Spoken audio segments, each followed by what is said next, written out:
Cooking, no 2 days are the same. Like, it's what arrives that day is different to the day before, and I just have such energy for trying to make that the best I can and do the best by the ingredients. It suits my energy levels and lack of attention sometimes perfectly. Like, it just suits my need for change and for innovation. This is The Crackling. I'm Anthony Huckstep. The transient nature of the hospitality industry means many workers drop in and out, dabble with other vocations, and start families. After years out of the hospitality game to raise a young family, Karena Armstrong found herself cooking more and more extravagant meals at home before she realised she missed the connection and joy of working in the hospitality sector. When an offer to run her own restaurant popped up, it was too good to refuse. Karena, you've had the restaurant for 8 years now, and it's known as one of South Australia's very best. And it's a place where guests feel relaxed and comfortable and kind of eat in their own way. Yeah, very much so. I think hospitality in its essence is delivering to an extent what people require in that moment. We still very much stick to our guns on a few things, but that idea of someone walking in the door and they might want a long lunch, they might just want a snack, they might want a business lunch, they might want a romantic lunch, or they might just want to eat by themselves. So Salopian's always been really geared towards working out what people want very quickly, and then making a really good attempt at delivering that. And to me, that's what hospitality is measuring up your guest and trying to deliver whilst sticking to your own ethics along the way. Regional dining has really come to the fore over the last decade in Australia. What's your sense about regional dining and what your obligation is to where you're situated in McLaren Vale? I think I have a huge obligation to community, to where I am positioned, like physically. So McLaren Vale is absolutely a beautiful place to have a restaurant, and we're surrounded by great wineries, and relationships with wine producers, gin producers and brewers now as well is really important. But also for me, I'm a really producer-driven cook. I love knowing the farmers that produce my food. We have a go at producing some of our own. So in a regional sense, the connection to people and producers it's phenomenal, and it's so refreshing, and it's probably given me, I think, some longevity with the cooking game, because I love it. There's always something different. You're always meeting new people and looking at what they're doing creatively in a regional space. And I think I started my apprenticeship in regional Victoria, and regional at that stage was sort of as almost the ugly duckling, like you weren't as good as the city. And I think, obviously the Lake House and places like Bray have really just lifted the game. There's many around Australia, of course, that, people know. But that idea of going to the region to eat now is it's a whole experience you're getting, and I think that's what's making regional dining boom. Well, and there's also that wonderful connection with producers, as you alluded to, that you get in the country that you can't really get when you're in the city. And you just also said that you have a go at producing some things. Can you tell us a bit about that? So I have a garden. It's actually at my house. It's not at the restaurant. I wish it was at the restaurant. That is in the 10-year plan. But it's at my home. So my husband and I live with our 3 children on, it's about 2.5 acres. And 7 years ago, I just said, just that little bit of dirt, I'm just going to start growing a few things. So there were things I wanted that I couldn't get. So my mother is an amazing gardener, so I had a bit of an idea. And so we planted. We had a girl working for us, Maddie, who was doing horticulture at the time, and she was working on the floor as well. So it was a great connection through to the customers. So we just started with a little bit of land, which is now a very large piece of land. It's grown, it's taken over, and it's become a serious production working garden. And it's really, I always say it's the soul of Salopian, because it's what drives us. It's really what drives me, because I keep looking for ways to use everything and to learn about new varieties and sustainable growing integration between a restaurant and a garden, which is a really interesting philosophy in itself, because you're looking at composting, you're looking at gluts of anything. Anyone who gardens knows, that you suddenly get too much of something and then you need to deal with it. So what it has done for me as a cook is amazing. I think what it's done for the restaurant has made us a very nimble restaurant. Our menu changes 2 to 3 times a week. And for the cooks that come to us and the apprentices that train with us, they also understand where food comes from and how to grow it. And I think that is something quite unique. And I find their palate changes over the time they come to us, and they have a new appreciation for something being really fresh, like out of the ground fresh.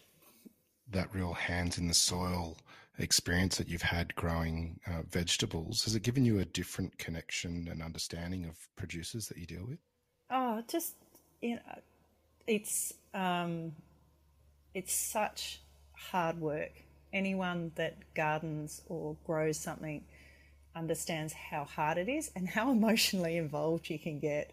So I had the most perfect row of artichokes all lined up. I was watching them all come along.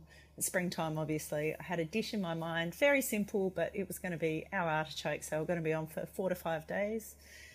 And springtime hailstorm came through and wiped them all out. And that's just artichokes. You're not talking about if something happens with your cattle or if something happens with your chickens. The farmers I know and love to spend time with have a profound connection to the animals or to what they grow. And, I think you can taste that sort of craftsmanship and workmanship and care in anything that I grow or I buy from a proper farmer, like a regenerative, really hands-on, caring farmer. The Salopian Inn is renowned right across Australia, and you alluded to starting your apprenticeship with Other Wolf Tasker at Dalesford. It's a lake house. Take us back to that time. What led you to a career in hospitality? I dropped out of uni. It's a fairly regular story. I was doing science at uni. I couldn't sit still. I didn't want to sit in lectures. I liked the tavern too much, and just knew that it wasn't for me. And I went travelling. I actually ended up in Hobart. I'm originally from the McLaren Vale region in South Australia, but I ended up in Hobart. Started working at the big hotel that at that time was the Sheraton. And it was really enjoying it. I loved being part of the village that is hospitality. I instantly found a real connection to the chaos of it all and the energy of it all. I've always had quite a bit of energy. And long story short, that hotel got sold. I got moved to Melbourne. I was working at the Sheraton in Melbourne. And I went to a special event and met this lady who had a restaurant in the country. And her name was Allah, and she said, "You should come and work for me." And she was right. So I went as a just second year, I think, quite early in my apprenticeship, and stayed for quite a while. And really, with my experiences now of having my own restaurant, I realised how foundational that training was and how much I learnt, but I probably wasn't aware of at the time, just in being in that culture of regional food. And great produce, true seasonality, and just learned how to work very hard. Well, you are back in McLaren Vale now, but you did spend a lot of your career in some of Australia's best restaurants. What's some of the really important moments in your career in that time when you were in Melbourne and Sydney? Oh, wow. That's a great question. I worked for Karen Martini when she had the wine room, and that was a really good training in flavours, bold food, and moved into like a different style of food after Lake House, and it was great training to learn how to balance flavours. Karen's an amazing cook, super creative, and it was a good fun city restaurant after being in the country for a while. And then I helped open Icebergs as well. I came in late into the sort of the opening, but was there pre-opening, and that was an amazing experience because I had worked for Morris, was an owner in the wine room when I was there, but I'd never got to work with him. and working with him and watching an amazing big restaurant open that is, I think, still iconic in Australia today, very much so. It was a real eye-opener in, how grand and how amazing and how to think big. Morris has the most amazing ability to just think larger than life. And so for me, it really opened my mind to what perhaps was possible for me at some point. And I also got to work for Kylie Kwong when she was still on Crown Street in Surrey Hills at the original Billy Kwong. And that kitchen at that time it's one of those moments, again, you don't realise where you're there, but Otama Carey was there, Hamish Ingham was there, and we all just cooked together. And Kylie is an amazing employer and taught me a lot about, that hospitality doesn't have to be so hard on people, and that life balance and knowing your staff and talking to your staff and seeing them as humans was very important to her. And just an amazing employer. Yeah. Is there any dishes you remember from your time at those restaurants that either challenged you or changed your views on cuisine? Yeah, that's a great question. I think the way we cooked at Billy Kwong was really transformational. So I learned a lot about red braising and, using a master stock. And we would often do things, secondary cuts there. So things like pork trotters, using jowl, and using the ribs. Before it was kind of barbecue cool, because this is the early 2000s as well. And then, cooking them through a really nice chili caramel. And it's still one of my favourite ways to treat pork, because you get that real salty, sweet flavours that I think pork can take, particularly if it's got a really good layer of fat still with it. And just that idea of creating balance through a dish. So the pork trotters we used to do, they were fantastic. And then, look, it's more of an eating culture as well in Sydney, that going out and eating the steamed buns and the steamed dumplings was where I actually got interested in that for my own cooking as well. So what was available to me whilst I was working at those places as well was pretty amazing. You mentioned the trotters dish and what you can actually do with those sort of secondary cuts. Can you take us through that dish from that period that you cooked in Billy Kwong? So we used to blanch them in boiling water, obviously to get rid of any impurities. But then it was a really long, the master stock was brought up, so I'm sure people know, but master stock is used over and over and over again.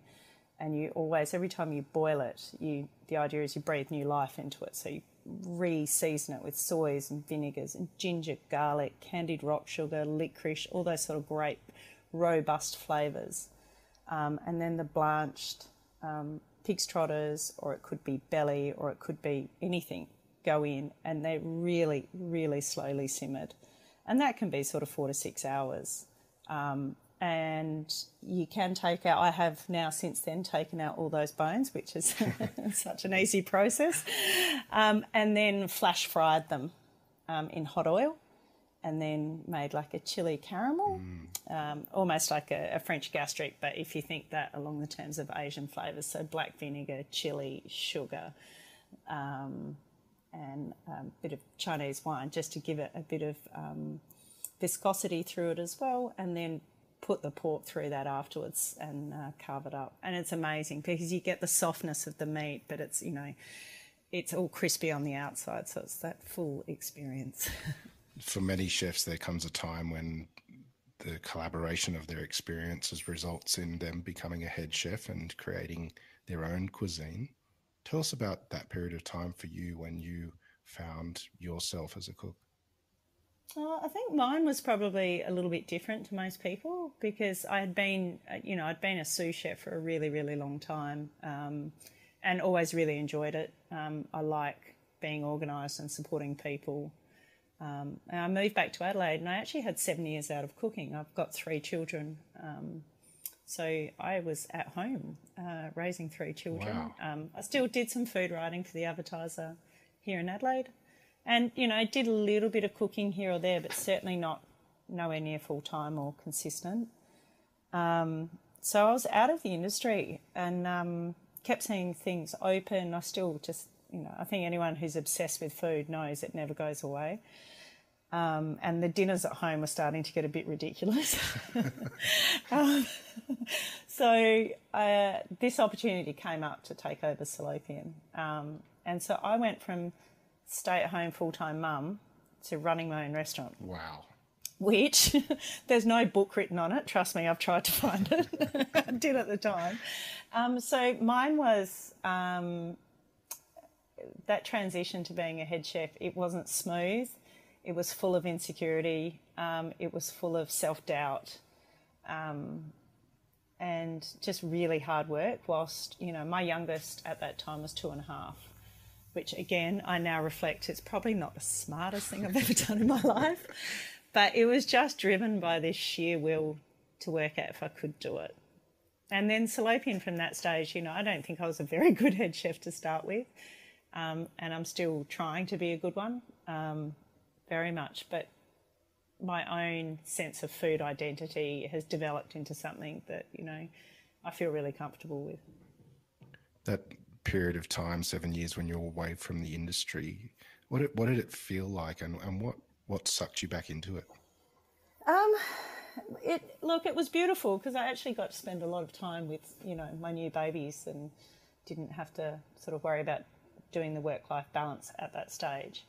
But I felt really disconnected and, all my friends are hospitality as well, mostly. So you kind of felt like you'd left your people for a while. And so all those things that are the peripheral to being in hospitality, going out after work and going for drinks and going with your workmates to restaurants and talking about the latest new restaurant or what you cooked, like that sense of camaraderie was really lost for me. And I think that's why I enjoyed writing so much, because I just talked to all of Adelaide about it. But for me, there was like a part of me actually was a bit gone.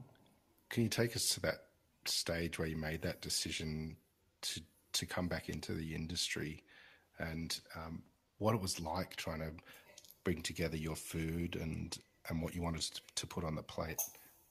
So coming back, it was, my husband actually, he's like, we can do this. He was so 150% behind me. It was incredible.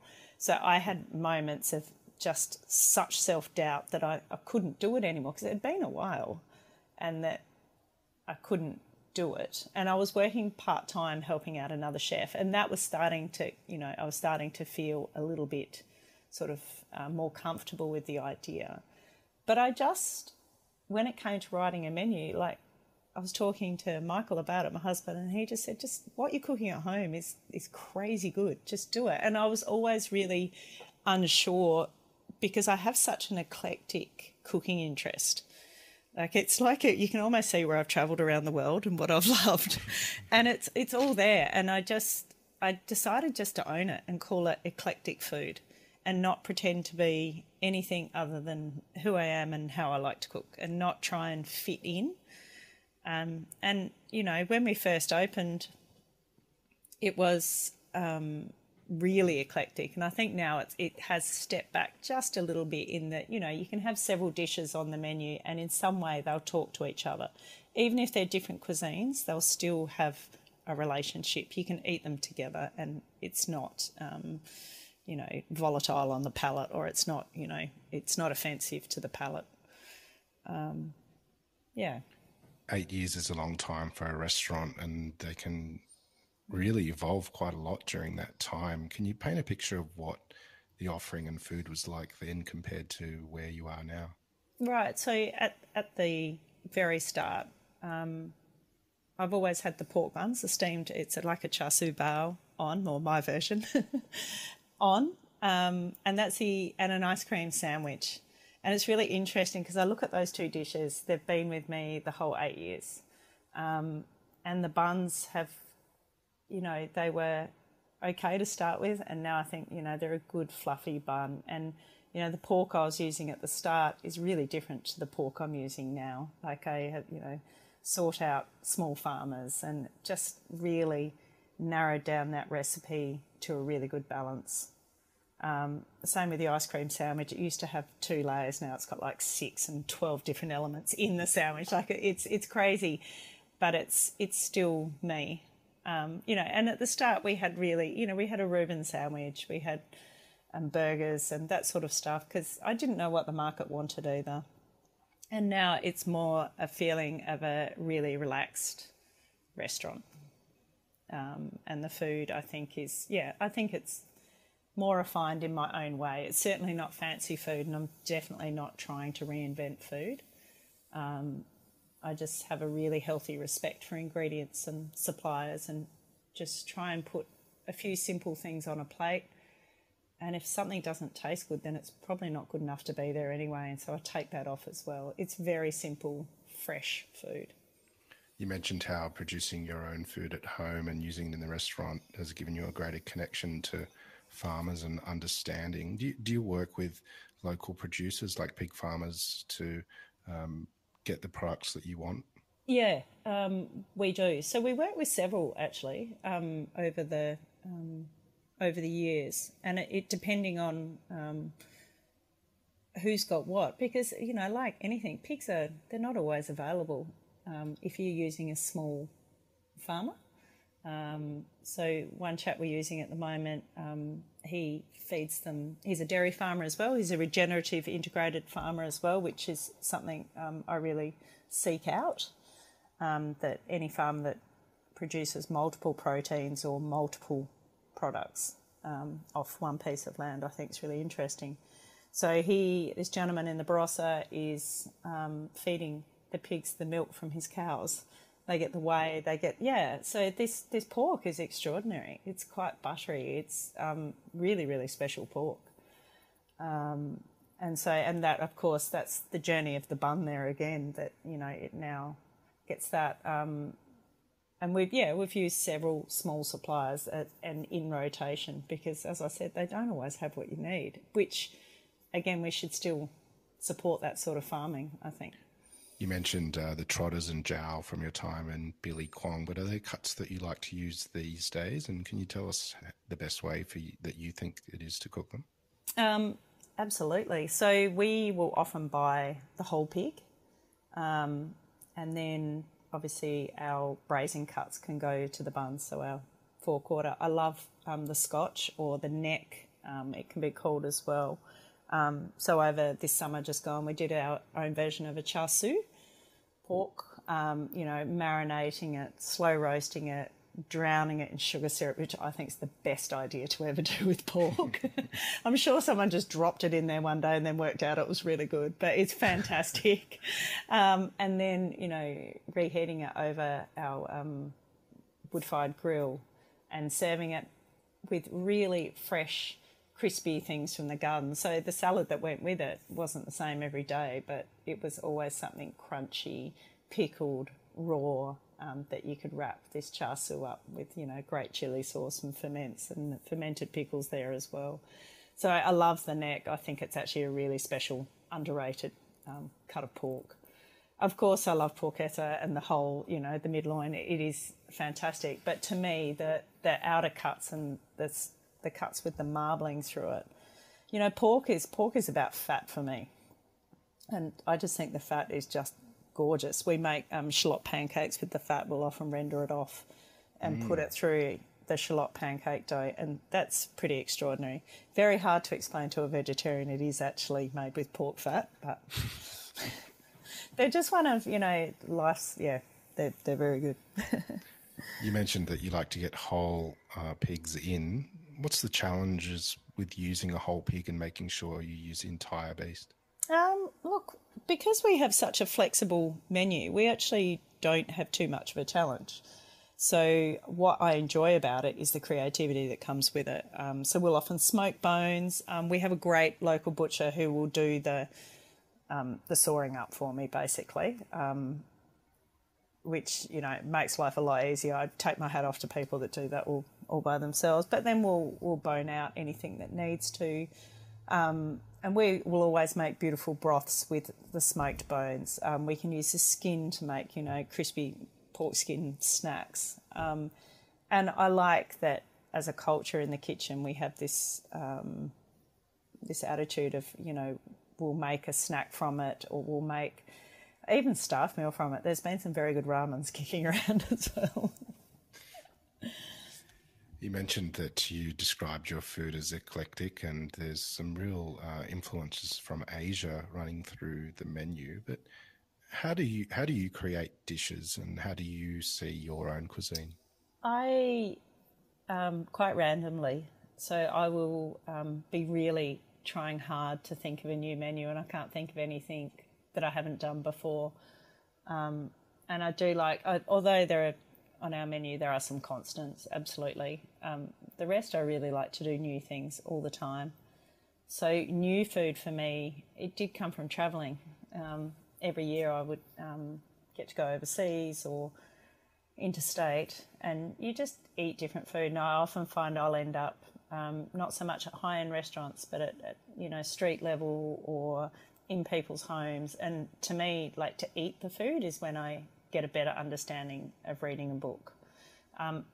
Having said that, with a global pandemic hanging around, I've really, I read a lot, and I cook at home a lot still. I still enjoy cooking very much, and I feel very lucky. I'm 46. I feel super lucky that I, you know, love what I do.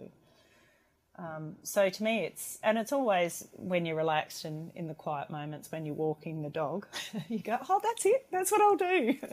And then you just play with it and work. I also have an amazing team, an amazing sous chef. So we, you know, we work through it as a team as well, and we always come up with something. You briefly mentioned the global pandemic, which is a topic that's been hard to avoid in the last year. Yeah. What sort of impact did that have on you personally and what you do as a chef? Huge. So obviously, because I'm an owner as well, there was that whole paying the bills thing. And yeah. Look, when it happened, I was no different to anyone else. I now realise, I think sometimes when you're in those moments, you think this is so isolated. And of course, you know, Deep in the Weeds did a great job of telling people you weren't alone. And I still, to this day, I was painting my son's bedroom listening to Dan Hunter, and I went, it's not just me. Like, it dawned on me, which is quite silly when I say it out loud, but it just felt so isolating that suddenly I couldn't have the customers, I couldn't, that was all just done. So we turned to takeaways straight away and had amazing community support. Like, it was incredible. And we had 3 at that stage, overseas workers, and we were able to keep them all employed to a standard where they could pay their rent, which was really important to us as a business. And, you know, we made our way through it. Obviously, once JobKeeper came and all those things, you know, it gave you a bit of breathing space to try and just keep everything working. The garden got a rest, which was amazing. We decided to rest the beds, which we did, which was, you know, it turned out to be really good, and plant cover crops. But for me, I worked out how much I missed my connection with my customers, because the customers could still come in and pick up their takeaway, but they were much further away. And you didn't get that slow chance that you do when they come in and they, you know, sit down, have a drink, and then they relax a bit. You can go and say hello to someone or see what's happening in their family, and all of that connection went. And we realised how much we missed it, and how much, although we cook food, we actually create experiences in restaurants, and how integral it is to a community to, you know, have somewhere that they come and they eat and celebrate and commiserate, whatever it is, but that's what restaurants do. We do a lot more than serve food. And it was, you know, as sad as it was and hard for so many people, it was a good realisation from that point of view. You mentioned how your food is a real representation of you and how you're feeling at that time. But give us an experience of what it's like to eat at the Salopian Inn as a diner. Okay, so you'll come in the door and be welcomed and recognised and said hello to, which it's such basic hospitality. It's hello, like, welcome. And sat down, and given bread and water. So to me, it's the most basic hospitality, that bread is free, or it's not charged on the menu, and of course so is water. And then we take you from there. And we do a feed me menu, which is a sharing menu, which is mostly off menu as well. So that's where all our experiments from buying the whole animal or buying something slightly different that week, they all go onto there. But also, if you come in and you've got an hour for lunch, then we talk you through something simpler or something lighter. I'm a big fan of the long lunch. I think there's nothing wrong with a 4-hour lunch, and it should be celebrated. So we really, really give people space to do that. So you order at the table. We have a wine cellar downstairs that Alex, my business partner, looks after, and you go down into the old cellar that's in the building. So Salopian was built in 1851, so it's an old cottage. And you go downstairs and you choose your own red wine, which is an adventure in itself. And of course, we'll try and talk you into having a gin. We've got over 200, which is Wow. a bit of a stock take nightmare, but it makes for a great martini. So and then we just try and read what you want and ask you what you want, and make sure we deliver. You mentioned that you spent 7 years out of the industry and you've come back into it and made a real impact with your restaurant. What do you love about the life that you have in food? Oh, it just never changes, and I just have so much energy for it. I work with a great team of people that range from, our youngest employee is 14. It's actually my son. There you go. He's 14, and we've got chefs and staff through to 58. So we've got a great group of staff here who I really enjoy and get a lot of energy from and learn a lot from. And then in the greater Adelaide has a thriving, beautiful food scene that is it just keeps changing, and I love being a part of that. And I just find cooking, no 2 days are the same. Like, it's what arrives that day is different to the day before, and I just have such energy for trying to make that the best I can and do the best by the ingredients. It suits my energy levels and lack of attention sometimes perfectly. Like, it just suits my need for change and for innovation. Given 8 years of the restaurant and the life-changing events of the last year, how do you see the next year or two playing out for you? Do you have anything on the horizon? Personally, I just want to make sure the business and the staff are okay. I think particularly, with recent lockdowns interstate, I really feel for those restaurants and know that at the moment that can happen at any time. I have always wanted another venue and to do something a little different, and that may well happen. But at the moment, I'm just focused on making sure that what we have is okay, and it is. We're in a great place in South Australia, and I've been asked and really contemplating writing a book, but I just want to write something that is a really good reflection of what I've done in McLaren Vale, and I haven't quite worked out how to do that, but I would like to do it. And I would love my neighbour here at the Salopian Inn at the restaurant to let me have a bit of his land to have a garden. So you never know. Well, I'm sure there's lots of avid readers of your columns over the years that would be very keen to see a book published soon. So we look forward to seeing that. Karena, we've absolutely loved having you on the Crackling. And please keep in touch, and we'll catch up again soon. Okay, thanks. This is The Crackling, a Deep in the Weeds production in partnership with PorkStar. I'm Anthony Huckstep. Stay tuned as we catch up with some of Australia's best chefs and pork producers to discover what makes Australian pork so special.